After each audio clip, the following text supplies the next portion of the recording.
Hello everybody, this is JohnnyFerno talking. Welcome to another late death battle reaction. Yes, I am very sorry that these reactions are getting more later and later out according to their release dates. But it's because, like I said, I'm in the middle of my exams and I have to prepare for them. So I will try and keep up with the channel and updating it once in a while. And by the way, I know that the newest reaction also got released, like I think yesterday. So I'm going to do a double reaction. Well, not 2 in 1, but just 2 quick videos, one after another. So anyway, if you're ready, my dear friends, how about we watch some more death battle, huh? You know what? It cannot work like that. We have to do it the traditional way. Let us try this again, shall we? Hello everybody, my name is JohnnyFerno, and welcome to Death Battle! Beast versus Goliath.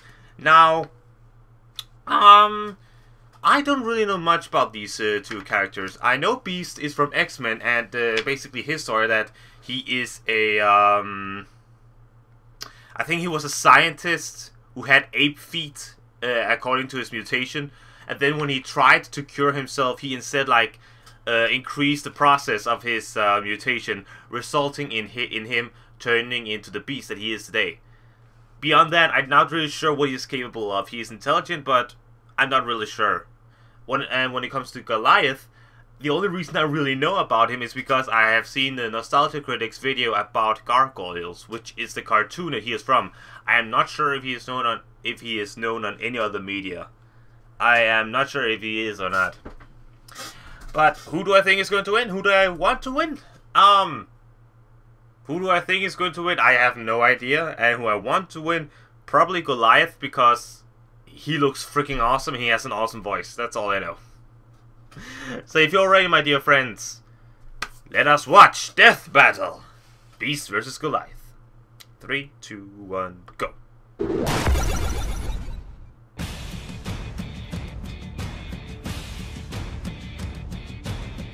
Some of the greatest heroes of all are shunned by the very people they continue to protect. Yeah. Basically the worst deal ever. Like Beast, the blue genius of the X-Men. And Goliath, the gargoyle who gives new meaning to the phrase tough as stone. He's whizzing True. boomstick. And it's our job to analyze their weapons, armor, and skills to find out who would win a death battle. And let's see. I Mutation, think it's Beast. the key to evolution. The process is slow, normally taking thousands of years. But every few hundred millennia, evolution leaps forward. If that means we're all eventually gonna transform into blue hairy monkey men, count me out. Feared by most normal people, mutants generally begin to show signs of their uniqueness around puberty. Not so for Hank McCoy. Yeah, the instant he popped out, it was pretty clear that something was different about him. Namely the giant monkey hands and feet. Whew, that must have been rough on the way out. He better give dear old mom double the presents on Mother's Day. Though Hank successfully hid his mutation from the world throughout his adolescent life, he was eventually discovered and shunned. Constantly harassed and eventually kicked out of his own school, he was left to wallow in loneliness. Until good old Wheels showed up and offered him a place on the Good old mutant group Wheels. known as the X-Men. Hank I took think it on the was nickname that was Wolverine who previously called him used to that. degrade him and transformed it into something new. His code name, the Beast. Oh, I love that music. But I never actually saw the original, like that show there. I never saw that As one. an X-Man, Beast became an saw integral X-Men member of this Evolution. uncanny team. His superhuman strength, speed, and durability let him go toe-to-toe with baddies like the immovable Blob and Kraven the Hunter. But Beast was a genius, like yours truly, and quickly completed his doctoral studies. Eventually leaving the X-Men, he became a leading researcher in mutant genetics. Desperate to cure the mutant phenomenon, Beast developed a serum which he theorized would temporarily counteract the mutated genes in his body. Except it kind of did the opposite. Yep. Poor guy, now he truly was a beast. His transformation wasn't all bad though. Fuzzy Beast could now lift over 10 tons, run over 40 miles per hour, and jump over 25 feet in the air. He also had a wicked healing factor which made him essentially bulletproof. But this I didn't know was that. dramatically from healing instantaneously to over a couple of hours when Quasimodo's experiments turned him blue.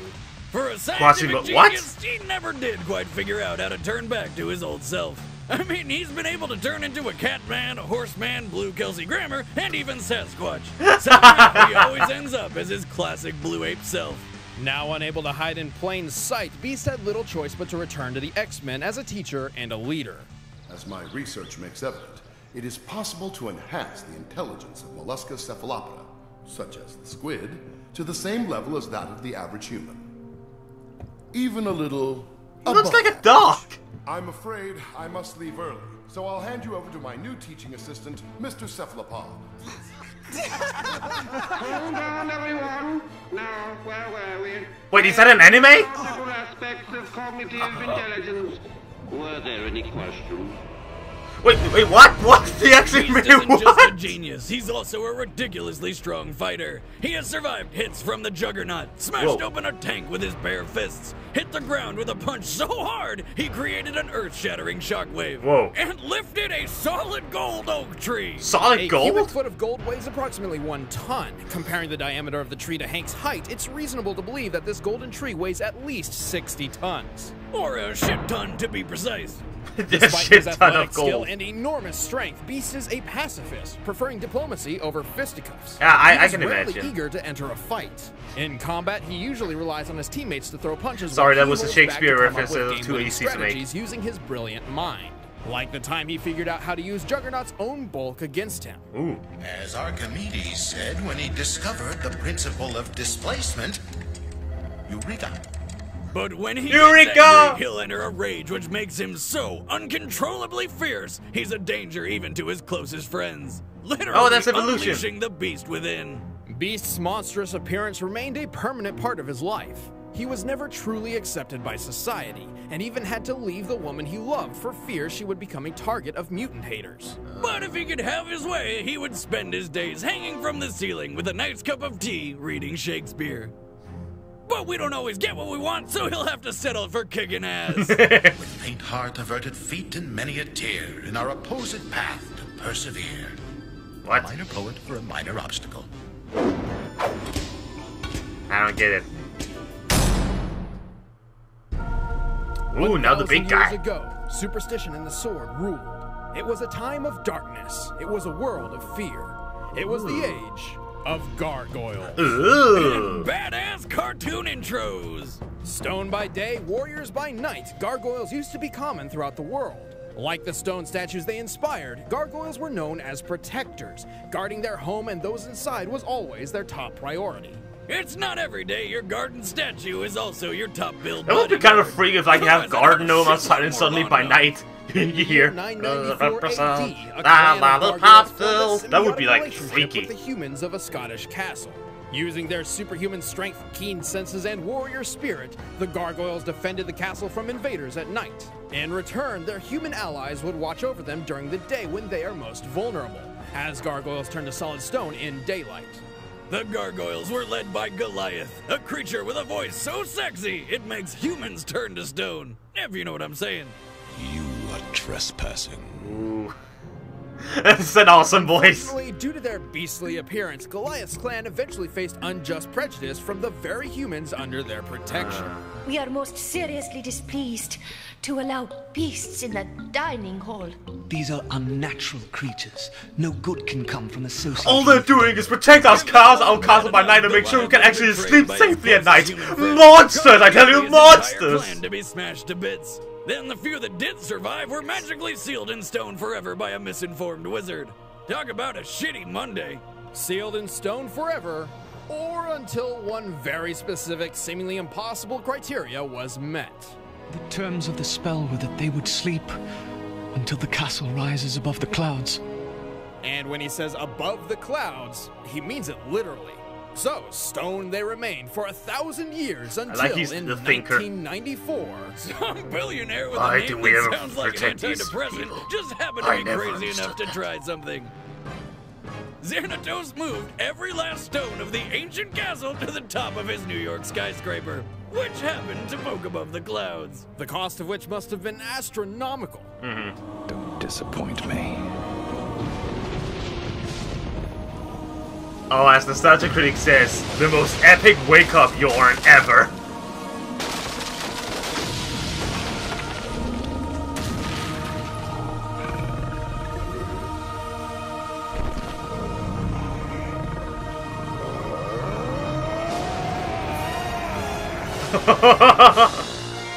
The curse was broken, the gargoyles awoke once again, and Goliath was tasked with leading his clan into the modern world. Despite being completely out of his element, Goliath adapted surprisingly fast. You mean he was texting and watching cat videos in no time? No, this was the 90s. Oh, so he wore crazy colored clothing and used nonsensical description words like bodacious, radical, or... Jalapeno. Jalapeno. Jalapeno. Jalapeno? Jalapeno. Jalapeno. What does that even mean? Oh, it's kind of food.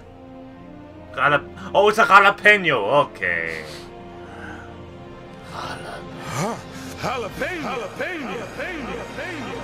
Okay, isn't that a kind of chili? I think it is. Damn it. And it was the 90s. What can you do? Goliath was naturally suited to traverse the broad expanse of the city with his enormous wings. Though to be clear, Goliath insists that he can't fly, only glide on the wind. Which I insist is bullshit. What else would you call what's happening right here other than friggin' flying? Regardless of wind direction and speed, it seems Goliath has no trouble gliding wherever he wants to go. He only has issue taking off from the ground. Oh, he has had some video requiring games. an I didn't know. elevated point to start from. Good thing he can scale giant skyscrapers from ground level without breaking a sweat. Goliath is strong enough to lift a car, create a small earthquake, and tear through steel with his bare claws, like it was wet paper. He's fast enough to keep pace with foes who use rocket-powered flight, and he's tough enough to survive a fall over 100 feet. He was even able to keep gliding after being shot by a Nazi plane's machine gun while fighting in World War II. He traveled through time. What? It was weird. What? Goliath may look like a brutal monster, and he certainly can be when he goes into a rage.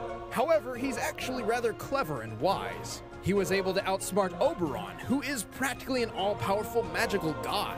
And when Goliath's not leading his clan into battle or struggling to have a relationship with a human detective, boundaries! He's usually holed up in his castle's library, reading. Wise and powerful, Goliath is a true force of nature. For 12 hours of the day. Right, the other 12, he's a motionless stone statue, making him a pretty easy target.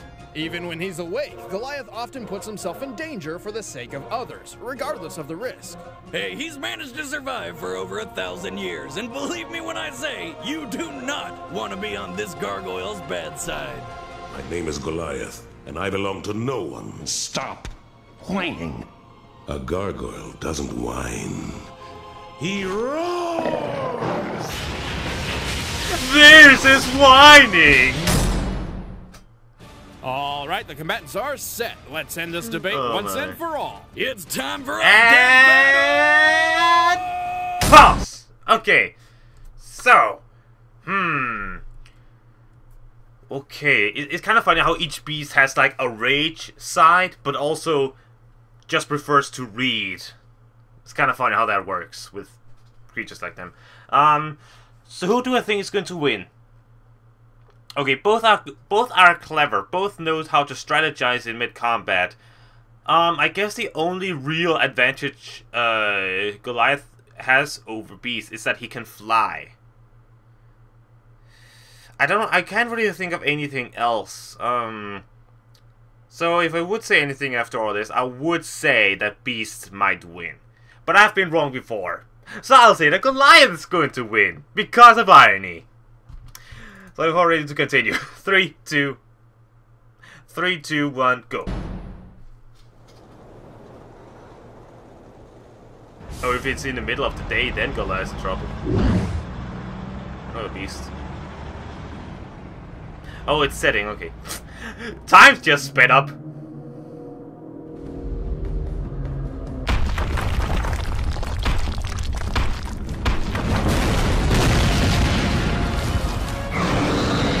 Oh my! Gargoyle music is awesome. Oh, Beast is trespassing. Let us see.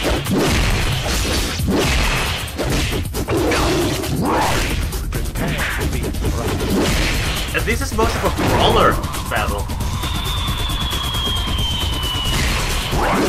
Come on, Goliath, just glide out of there.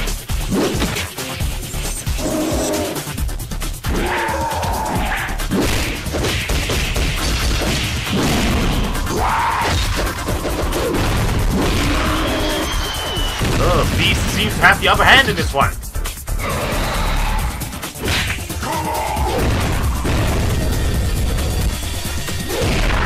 I hope you've got insurance.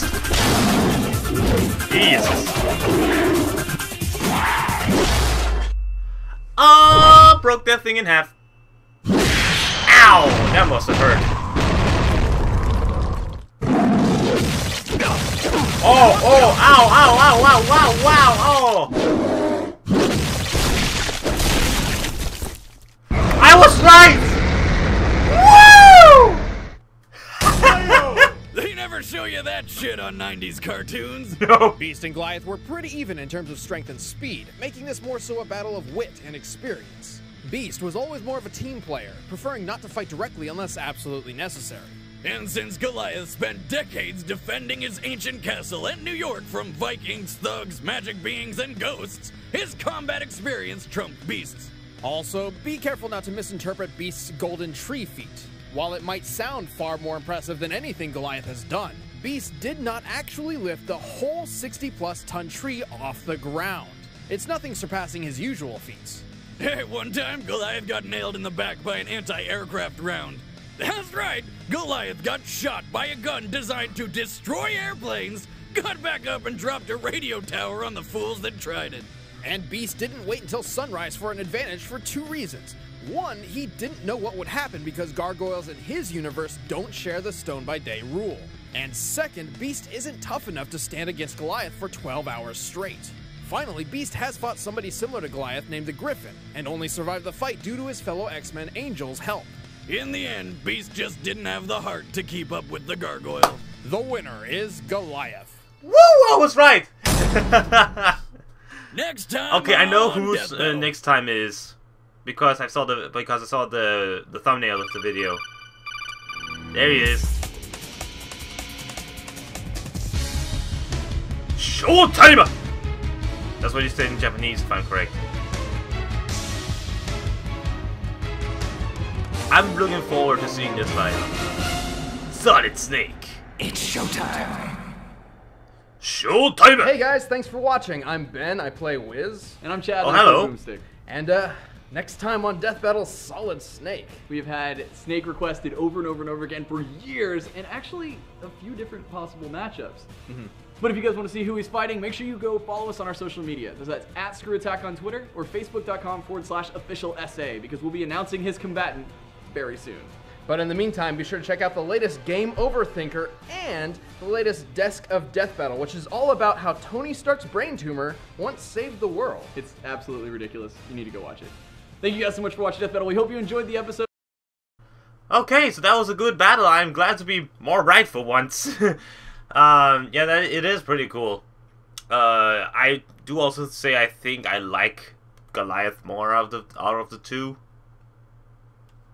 So yeah. So thank you guys so much for watching. If you'll tell me in the comments what you liked and what you disliked, so I can become a better reactor and a better entertainer. And as always, I'll see you guys next time.